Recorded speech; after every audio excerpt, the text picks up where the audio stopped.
Salut à tous, j'espère que vous allez bien. Alors pour moi aujourd'hui tout va bien. Là je reviens pour vous parler donc de Anton Medvedev, The Blood King. Alors pour vous expliquer, donc ça c'est le tome 2 de la Blood Saga de Lily Padiolo, donc l'auteur. Et donc en gros donc, on a le tome 1, donc tome 1 c'est donc Rose Delgado The Blood Queen, pardon. En deuxième on a donc Anton The Blood King, et en 3 vous avez Rose et Anton. Je vous laisserai aller voir sur internet pour avoir toutes les informations concernant cette Blood Saga qui est juste géniale. Voilà. Alors je vais essayer de vous montrer, mais je pense pas que vous verrez le... Je pense pas que vous voyez l'image, donc je vous mettrai de manière sur l'image, etc. Je vous mettrai tout ça. Et en barre d'infos je vous mettrai aussi toutes les informations sur donc l'auteur, les livres, les résumés, bref, tout. Bien sûr je vous mettrai le résumé de Rose, peut-être d'Anton aussi. Bref, je verrai sur le coup comment je ferai. Bref, en tout cas voilà. Alors pour vous expliquer, alors déjà je tiens à vous dire, je tiens à m'excuser déjà d'avance pour la lumière parce qu'il fait très moche, ce qui fait que j'ai pas beaucoup de lumière, ce qui fait que j'étais obligée de mettre une lumière, bien évidemment, sauf que la qualité n'est pas top. Donc bon, je m'excuse. Les vidéos logiquement seront mieux plus tard, mais là j'ai pas vraiment le choix d'avoir cette lumière. Bref, passons. Alors, pour vous expliquer, on rencontre Anton Medvedev en gros, et donc dès le début on le rencontre en fait et il veut de l'alcool. Déjà ça montre le personnage. Donc il veut de l'alcool, et en gros pour ça il va aller chercher de l'alcool. Donc déjà par rapport à ça en fait il va commettre son... il va commettre son premier meurtre, on va dire, enfin on va le voir commettre un meurtre en tout cas.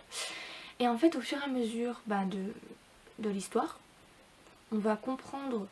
Enfin déjà, alors déjà avant d'aller là-bas, on va déjà dire que Anton travaille en tant que garagiste dans le garage de Jerry, donc le patron, logique. Donc il est garagiste, voilà, donc il voit beaucoup de monde passer, etc. Bref, en tout cas voilà. Donc ensuite pour vous expliquer, en fait on voit donc au fur et à mesure de l'histoire, on voit pourquoi Anton a commencé à tuer. Qu'est-ce qui s'est passé pour qu'il commence à tuer? On a vu le déclencheur de sa tuerie entre guillemets. On a vu le déclenchement, ce qui s'est passé, pourquoi il a tué. On a vu un flashback, ce qui fait qu'en fait on sait ce qui s'est passé pour que ça arrive. Et on voit aussi le passé de Anton par rapport à sa famille, sa mère, ses sœurs, tout ça, etc. Son père aussi. Et on comprend ce qui s'est passé. Voilà. Dans le livre, il y a des messages très importants et ça j'ai beaucoup aimé. Ça nous fait passer des messages très importants et ça j'ai beaucoup aimé. Donc voilà. Alors Anton, on comprend pourquoi il commence à tuer, ce qui se passe, etc. Et ce qu'il faut savoir, c'est qu'Anton, quand il tue, il a une arme très spéciale. C'est son arme, c'est la faucille. Voilà. C'est son arme fétiche, on va dire. Il aime beaucoup tuer avec. Il aime tuer. C'est son plaisir à lui, enfin vraiment, quand il tue il ressent vraiment de la joie, de l'excitation, etc. Mais bien évidemment derrière il y a la culpabilité qui arrive, parce qu'il y a justement plus on avance dans l'histoire et plus on se rend compte en fait que la culpabilité elle est partie quand il a appris quelque chose de précis. En fait il a appris quelque chose pendant l'histoire, ce qui fait que la culpabilité qu'il ressentait au début quand il tuait, elle est complètement partie quand il a appris la chose. Et comment te dire que quand il a appris ça, la culpabilité est partie, ce qui fait que le meurtrier à l'intérieur de lui, il est parti aussi. Hein. Il a fait vas-y, j'y vais. Je sais pas pourquoi je prends cette voix, c'est pas grave. Mais en gros voilà, et en fait ce qui fait que la tuerie s'est déclenchée et là il tuait vraiment sans culpabilité. Voilà, il tuait tout le monde, hein. Hommes, femmes, etc., enfants, etc. Bon bref, tout le monde. Sans exception. Donc voilà, il n'a pas vraiment de critères. En fait, il tue en fait si les personnes croisent son chemin. Des fois, si les personnes à son garage l'énervent, etc., qu'il y a un truc qui va pas, il va le tuer. Bref, en gros voilà. Et on va apprendre plus sur Anton, plus sur ses activités, pourquoi il est comme ça, etc. Donc on apprend ça au fur et à mesure de l'histoire. Et à côté, donc vu qu'il a tué plusieurs personnes, il y a un détective, donc la détective Amanda Donovan qui va être sur l'enquête donc du tueur, le Blood King, à la faucille. Voilà. Et en fait on va voir en fait que Anton a énormément, mais vraiment énormément de chance, parce que il trouve, la détective ne trouve aucun indice quoi, vraiment très bien. Et on se dit mais pourtant il fait pas attention, enfin il fait pas si attention que ça, bon l'ADN etc il fait attention quand même parce que voilà, il a pas envie qu'on trouve quelque chose de lui.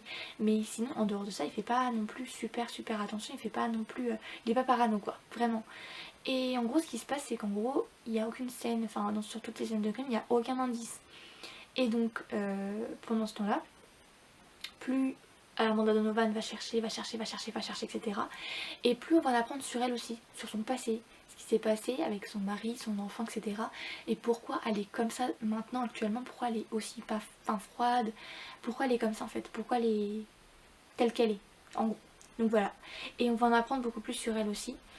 Et donc voilà, j'aime beaucoup parce que on en apprend sur Anton mais aussi sur la détective. Et vraiment, c'est un point de vue omniscient, ce qui fait qu'on a le point de vue de tout le monde. Et ça, j'ai beaucoup aimé. Ensuite, pour les scènes, des fois quand Anton tue ses victimes, on se tape des barres. On devrait pas, mais on se tape des barres. Parce qu'en fait, il y a des moments où t'es en mode, mais c'est quoi ce passage? Tu te dis, mais c'est un sketch, vraiment. Et tu rigoles avec en fait, vraiment, tu te dis, mais t'es détraqué dans ta tête alors que pas du tout, t'es tout à fait sain d'esprit. C'est juste que la scène est tellement drôle que tu rigoles. Voilà. Bref, en tout cas c'est tout ce que je voulais dire, je sais pas quoi dire de plus, à part qu'Anton on en apprend sur lui, sur son passé, ce qui a déclenché, pourquoi il est comme ça, pourquoi il le tue, ce qui s'est déclenché, la culpabilité qu'il avait avant et puis après, Donovan, ce qu'on apprend sur elle, la faucille aussi, que c'est son arme favorite à Anton, je crois que c'est tout ce que je pouvais dire. En tout cas si j'ai d'autres questions, si j'ai d'autres choses à dire, je les mettrai en commentaire, en barre d'infos. En tout cas j'espère que cette vidéo vous aura plu. Je ne saurais pas quoi dire de plus, j'ai pas spoilé l'histoire, je sais juste qu'il faut que vous la lisiez. En tout cas je vous fais de gros bisous. Je vous dis à la prochaine et je vous dis prenez soin de vous aussi. Juste lisez cette pépite, les 3 tomes. Je vais lire le 3e et franchement ça va être super. Voilà. Donc je vous fais de gros bisous et je vous dis à plus tard. Bisous mes fleurs, bye bye.